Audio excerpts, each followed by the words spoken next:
दो भाइयों की लाडली बहन साक्षी माता पिता की भी आंखों का तारा थी। घर की आर्थिक स्थिति काफ़ी अच्छी थी, इसलिए उसकी हर मांग, हर फरमाइश मुंह से निकलते ही पूरी कर दी जाती। बचपन के संस्कार पक्के होते गए और धीरे धीरे वह जिद्दी, स्वयं को अति महत्वपूर्ण समझने वाली तथा कुछ स्वार्थी प्रवृत्ति की बनती जा रही थी।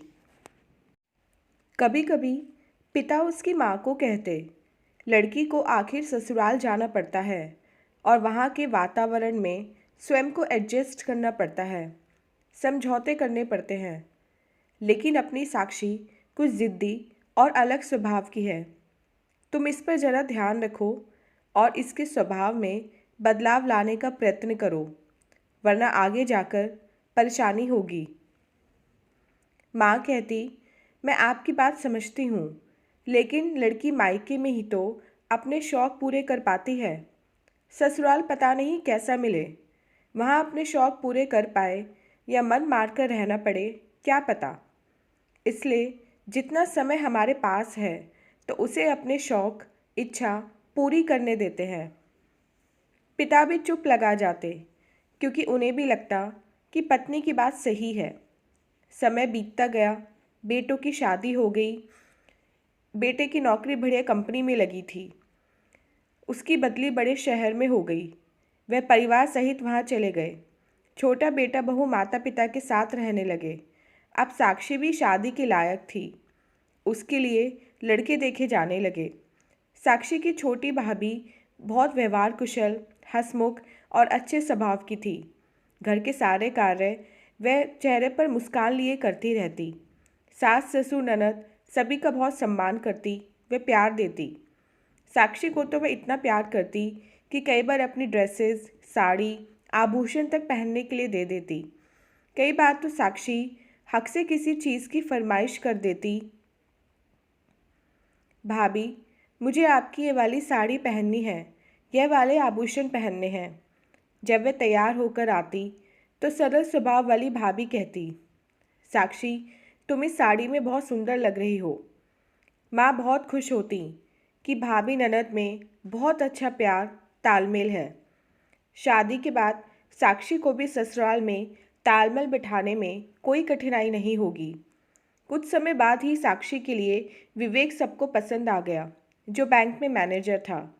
साक्षी और विवेक ने भी एक दूसरे को पसंद कर लिया। कुछ औपचारिकताओं के बाद उनकी शादी हो गई। साक्षी के ससुराल में सास ससुर के अलावा विवेक तथा दो छोटी बहनें थीं, जो भी कॉलेज में पढ़ती थीं। दोनों नंदे साक्षी के इर्द गिर्द डोलती रहती। विवेक दोनों बहनों को बहुत प्यार करता था और बहनें भी उसे बहुत प्यार करती थीं। इसलिए वे यही मानकर चल रही थीं कि साक्षी भी उन्हें उतना ही प्यार करेगी और वे भी साक्षी को उतना ही प्यार आदर दे रही थीं। एक दिन विवेक और साक्षी फिल्म देखने के लिए तैयार हुए तो विवेक ने सहज ही दोनों बहनों को भी साथ चलने के लिए कह दिया। वे बहुत प्रसन्न हुईं और फौरन तैयार होकर आ गईं। इससे साक्षी का मूड ऑफ हो गया। वह फिल्म देखने तो चल पड़ी, लेकिन घर आने के बाद उसने विवेक से बहुत बहस की कि बहनों को साथ में ले जाने की क्या ज़रूरत थी। अभी हमारी नई नई शादी हुई है, हमें एकांत चाहिए। उन्हें साथ ले जाना माना कबाब में हड्डी बनना। विवेक को उसका इस प्रकार कहना बहुत बुरा लगा। क्या बहनों के बारे में इस प्रकार बोलना उचित है? कुछ देर की बहस के बाद विवेक चुप हो गया। उसने सोचा, बात आगे बढ़ाने से कुछ फ़ायदा नहीं। अभी साक्षी गुस्से में है, बाद में उसे समझा देगा। साक्षी के ससुराल की आर्थिक स्थिति उसके मायके जितनी मजबूत नहीं थी, इसलिए यहाँ सभी किफ़ायती थे। कुछ कामों के लिए काम वाली बाई लगाई हुई थी, लेकिन खाना खुद ही बनाया जाता था। अब तक तो साक्षी की सास ही खाना बनाती थी, लेकिन अब वे उम्मीद करती थीं कि रसोई का काम साक्षी संभाल ले और वह थोड़ा आराम करें। जिद्दी तथा मन मर्जी की मालिक साक्षी रसोई में जाती, थोड़ा सा काम करके ही बाहर निकल आती, यह कहकर कि मैं बहुत थक गई हूँ। पहले तो सास ने इसे हल्के में लिया, लेकिन बार बार ऐसा होने पर उन्होंने एक दिन साक्षी को कहा, साक्षी तुम घर की बहू हो और बहू को घर की जिम्मेदारी उठानी ही पड़ती है। इसमें बुरा मानने जैसी बात ही नहीं है, क्योंकि औरत को अपनी गृहस्थी संभालनी ही पड़ती है। घर के कामों के लिए काम वाली तो लगी हुई है, सिर्फ खाना ही बनाना होता है। तो इसे बनाने में इस तरह आलस करना, बहाने बनाना, ये काम से मुंह चुरा लेना अच्छी बात नहीं है। इसे अपनी जिम्मेदारी से किया करो। मुंहफट साक्षी फौरन बोली, मम्मी जी, आप दोनों बेटियों को भी तो बोलिए, मुझे रसोई में मदद करें। साक्षी का यूं पलटकर जवाब देना सास को बुरा लगा, लेकिन प्रत्यक्ष में वे बोली, बेटियां अभी पढ़ाई कर रही हैं, उनके पास वक्त ही कहाँ होता है रसोई के काम करने का। जब उनकी पढ़ाई पूरी हो जाएगी तो वह भी आ जाया करेंगी मदद करने। साक्षी चिढ़कर वहाँ से चली गई। अब छोटी छोटी बातों को लेकर कभी वे एक नंद से उलझ पड़ती और उसे कुछ सुना देती, तो कभी दूसरी को कुछ उल्टा सीधा बोल देती। उसके व्यवहार से सभी परेशान होने लगे। आखिर सास ने ही एक दिन विवेक को बिठाकर समझाया कि इस तरह कैसे चलेगा। साक्षी में परिपक्वता के स्थान पर बचकानापन, जिद, स्वार्थ तथा मनमानी करने की आदतें थीं।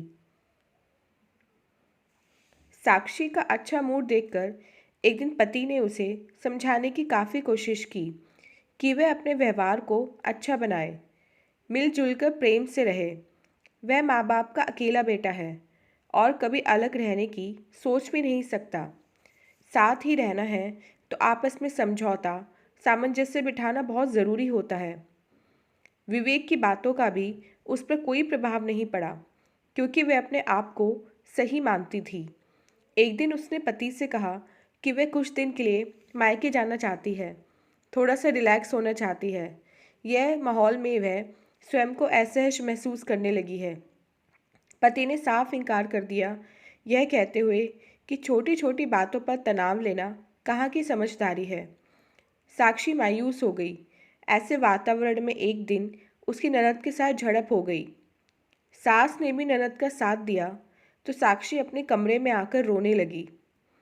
पति ने बीच बचाव करके मामले को सुलझाया, लेकिन अब साक्षी जिद पर अड़ गई कि उसे मायके जाना है। उसने फौरन अटैची निकाली, दो चार जोड़ी कपड़े उसमें रखे और पति के ऑफिस जाने के बाद रिक्शा बुलाकर सास ससुर नंदे हैरान परेशान पूछने लगी, वे कहाँ जा रही है। वह गुस्से से बोली, अपने बेटे से पूछ लेना। 2 घंटे का सफ़र कर जब वे मायके पहुंची तो सभी हैरान रह गए, बिना खबर किए कैसे आ गई। वह फूट फूट कर रोने लगी और सारी बातें माँ को बताई। माँ ने ढाढ़स बंधाया, सब ठीक हो जाएगा, चिंता मत करो। माता पिता तथा साक्षी के भाई भाभी आपस में बैठ इस समस्या पर बातचीत करने लगे। माँ तथा भाई का यह मानना था कि इस तरह से मायके आकर साक्षी ने गलती की है, उसे यह कदम नहीं उठाना चाहिए था। अभी तो शादी को साल भर भी नहीं हुआ। पिता नाराज़ हो रहे थे। मैंने तुम्हें पहले ही कहा था, बेटी ज़िद्दी है, शादी से पहले ही उसे कुछ तौर तरीके सिखा देने चाहिए थे ताकि वह ससुराल में ठीक से एडजस्ट हो जाए। लेकिन पत्नी बीच में ही बोली, आप चिंता मत करिए, उसकी माँ हूँ, बेटी का घर बिखरने नहीं दूंगी। साक्षी की माँ ने विवेक को फ़ोन लगाकर पूरी जानकारी ली। विवेक ने बताया कि घर में सभी साक्षी को बहुत प्यार करते हैं। नंदे तो उसके आगे पीछे डोलती रहती हैं। मम्मी जी भी बहुत प्यार करती हैं और उसे समझाती भी रहती हैं, लेकिन वह ज़िद्दी तो है ही, किसी की बात समझने की कोशिश भी नहीं करती। मनमानी बहुत करती है और छोटी छोटी बातों पर बुरा मानकर नाराज़ हो जाती है। अब आप ही उसे समझाइए कि शादी के बाद जीवन में बहुत परिवर्तन आते हैं और हमें समझौते करने पड़ते हैं। माँ ने उसे तसल्ली दी कि 1 सप्ताह के भीतर वह स्वयं आकर साक्षी को ससुराल छोड़ जाएंगी। वे लोग उसे लेने नहीं आए। अगले दिन साक्षी फ़ोन पर अपनी किसी सहेली से बातें कर रही थी। तभी उसकी भाभी आई और बोली, साक्षी, चलो मुझे खाना बनाने में हेल्प करा दो। साक्षी बोली, भाभी अब देख रहे हो मैं फ़ोन पर बात कर रही हूँ। अभी खाना बनाना ज़रूरी है, फ़ोन पर बातें करना नहीं। और फिर अब तुम मेहमान थोड़े ही हो, जब तुम्हें यहीं रहना है तो काम तो करना पड़ेगा ना। साक्षी को एकदम झटका लगा। भाभी क्या कह गई? मैं क्या यहाँ सारी उम्र रहने के लिए आई हूँ? माँ ने बात संभालते हुए कहा, साक्षी, तुम अपने सास ससुर परिवार को बिना बताए यहाँ आई हो। स्वाभाविक है वे तुमसे नाराज़ होंगे। अब तुम कैसे उम्मीद कर रही हो कि वे तुम्हें बुलाएंगे या तुम्हें लेने आएंगे? माँ के बदले स्वरूप को देख साक्षी हैरान रह गई। 2 दिन बाद साक्षी की एक सहेली का जन्मदिन था। वह भाभी से बोली, भाभी, मैं तो ज़्यादा कपड़े लेकर आई नहीं, 2-4 कपड़े डाले और आ गई। आपकी गोल्डन कलर वाली ड्रेस दे दीजिए, मुझे पार्टी में जाना है। भाभी ने अलमारी खोलकर एक पुरानी ड्रेस निकालकर उसे देते हुए कहा, दूसरी तो सब ड्राई क्लीनिंग कराकर रखी हुई हैं, तुम यही ले लो। साक्षी का चेहरा उतर गया। कहाँ तो भाभी अपनी मनपसंद सुंदर नई ड्रेस उसे दे देती थीं और आज मुझे पुरानी ड्रेस दे रही हैं। इनका व्यवहार इतना क्यों बदल गया? क्या मैं इनके लिए इतनी पराई हो गई? अगले दिन भी भाभी ने जब उसके साथ रूखा व्यवहार किया तो माँ के सामने उसकी रुलाई फूट पड़ी।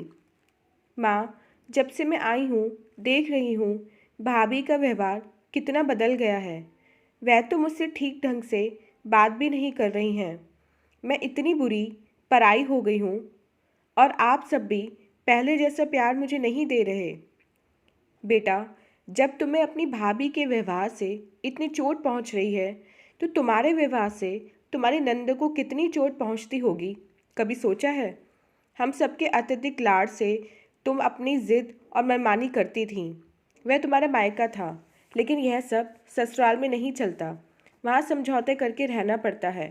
अगर हमें किसी से आदर, मान, प्यार, सहयोग चाहिए तो हमें पहले उन्हें देना पड़ता है। तुम अगर सास ननद को आदर, मान, प्यार नहीं दोगी तो उनसे प्राप्त करने की उम्मीद कैसे करती हो?